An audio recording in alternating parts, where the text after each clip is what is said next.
Well, hi there. Good afternoon. I'm Cindy Dole, and this is Home Wizards, your radio home for all things home, garden, and life improvement. With me, my buddy Eric Stromer. I am here and loving it. We are here, a very special edition of Home Wizards. We're on the road.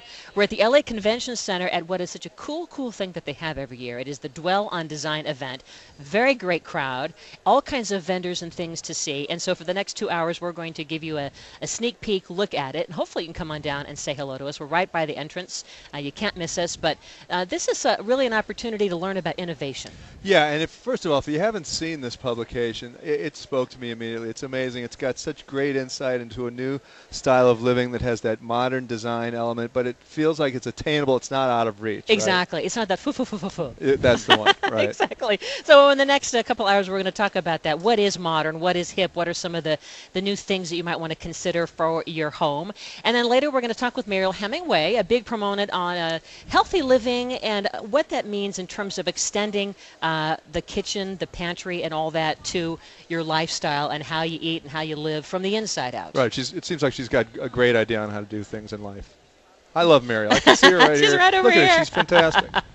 And then have you ever dreamed of making your own beer? I know that you're a beer drinker. I love the beer, and I've always wanted to know how to do this, so I'm so excited about this. So this apparently it's easy to do. You can do it on your stovetop. And so we're going to talk with a guy that promises it's going to be something you can do, and you can customize the flavors kind of like coffee, like a chocolate beer. If I could have chocolate beer, then my world would end. It'd be fine. And then the second hour, we have some more fun guests. Kathy Ireland talk about sustainable furnishings. Wait to hear about the new large refrigerator. It's said to be so state-of-the-art, the largest ever, but yet they have this trick to how they make it large so it doesn't overwhelm your kitchen space. It fits in a conventional space, it right? Does. But it's bigger on the inside. It is. What could be better? It's kind of like your heart. It's very big on the inside. Okay. Well, anyway, as you're listening, remember you can always go back to the website at cindydole.com and listen to shows later on, our past shows as well. And then you can now get the free app.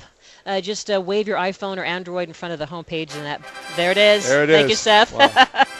And you can take the shows with you on the road. So let's get to our first guest, because after all, this is all about modern.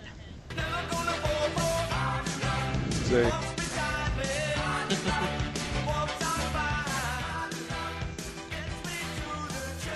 All right, so what does it mean to have modern living as part of your vibe? We didn't comment on the dance that brought him into the table. What was the dance? That was what he just did to that song. It was unbelievable. He was on fire with sparkles. Oh, my goodness. Well, here we are at what is all about modern and cool and edgy and more than that. Dwell magazine has a very distinct philosophy, and so with us is a guy to explain what that is and what you can see here, because some very neat things. Michael Sylvester, he is general manager of this Dwell and Design event. I am. Tell me, what was that dance you were doing? I think it's called the wriggle or something. Okay. All right. So, and you're looking very chic yourself. So tell us, first of all, what sets Dwell apart from all the others? I mean, it's cool and it's hip, but yet it just feels like I can live that way. Yeah. We have a philosophy that there's a form of modern design that's warm and friendly and accessible and can make a difference in your life. Oh, making a difference is huge, isn't it? Yeah, and this is something we've pursued for 10 years now. Mm-hmm. So it's Eric pointed at this before. It's not frou-frou. It's not high design. We've all seen modern design that looks like it's a museum, and you wouldn't really want to live there. And you it feels cold sometimes. Yeah, you don't know where to put your sneakers. You feel like you're intruding on some art or something. And that's the thing that always spoke to me when I would look at the magazine, because I have 3 kids under 12. How can you have a modern home without hard edges where you feel like the kids are going to crack their head open? But for some reason, this works. It always feels cozy when you see the images in the magazine. Exactly. So it's about accessible modernism that's realistic, that you could live in. Families with kids, families with dogs, and it's modern design that's clean, it's uncluttered, it's healthy, and it's not high art, and it's attainable. And the sustainability, that's a big word here. It's a huge thing, and it's been integral to our brand since our founding 10 years ago. And this is this idea that sustainability is baked into products, into home, into community, and it's a responsible way to live. And it's been integral to the magazine and our stories for a long time now. So most of the homes you see are living examples of sustainable living in sustainable communities. And then with mid-century architecture, originally, do you think sustainability was even an issue in that world, or did it evolve into this? I think we grew into it. I think in that post-war era, we were feeling so triumphant and so resource-rich. You look how huge the cars were that I think got half a mile to the gallon or something with these huge fins on them or whatever. So people weren't really concerned about any impact we might be having on the environment. And then over the years, we've come to realize that we're here on the earth as visitors, and we should look after it. And so I think that impacts everything, automobile, the home, and whatever. So I think mid-century design is very beautiful, but I think we've grown to become more comfortable with the idea. More fun, right? Yeah, exactly. It's okay to spill something on the floor. It's right? fine to spill on the floor. It looks lived in, or it whatever, does. or to scratch the furniture. Right. Exactly. And so what is your demographic? I mean, who's here today? Who is the Dwell aficionado, the new modern liver, right? Sure.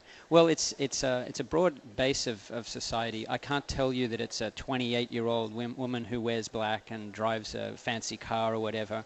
It's people of any age, of any background, who have an active interest in how design can improve their life, how they can remodel their home, buy green products, and live a healthier, more sustainable lifestyle. So some of them are young kids, some of them are retirees, some of them are empty nesters whose kids have moved on and their parents want to downsize into a home that uses space more efficiently, and they're looking for intelligent design solutions. So there's no single age group, there's not one single income level. Mm-hmm. It's pretty diverse. I mean, we're seeing quite a cross-section here today. Totally, you know? yeah. You know what I love, too, about it? As a general contractor for many years, it always seemed unattainable financially for clients to build a home like this, but some of the kid homes that are available here that I've seen, they really are affordable, they're beautiful, and they're simple to construct, relatively speaking. I love that notion. Compared to traditional custom construction, there's a lot of architects who read and follow Dwell and aspire to create home products that people can buy that look like beautiful architecture but are more accessible and affordable. That's a key point to what we do, for sure. Are you feeling that as the economy is slowly but surely improving, that people are turning to this kind of a design style as an option, because it is something that, it looks really expensive, but maybe it isn't, and it has all these other bonus factors that come with it. It isn't just about how it looks, but how it feels. That's right. And people, I think now, having come off the back of a difficult recession, are looking for durability in what they buy. Mm-hmm. They're looking for value. They're not willing to make impulse purchases that maybe they regret a year or two later. And, sometimes you can buy something that's less expensive, but in the long run it doesn't last. And so I think a lot of the products we have here are very durable, they're very sensible design, and they're more worthwhile investments, for sure. Now, even though everything here is so future forward, what do you think the next wave will be in this world? Yeah. I think what we're going to see is a continuing refinement of principles of sustainability, not just in things you wouldn't imagine. So I'll give you an example. There's an exhibitor here who has a little high chair for children to sit on.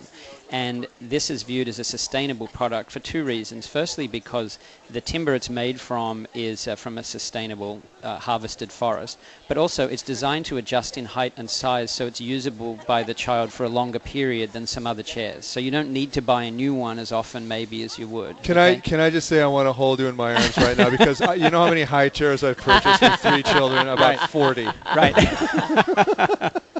Well, there you go. So what you see is these principles of sustainability get baked into products in ways that you might not think. And that's one example. And there's lots of examples here. Like the word sustainability, I think, for some folks who aren't getting it yet, it might sound kind of scary. Yeah. How would you break it down and make it even more like, hey, you can do this? I mean, sustainable kind of sounds Ed Begley-ish. Yeah.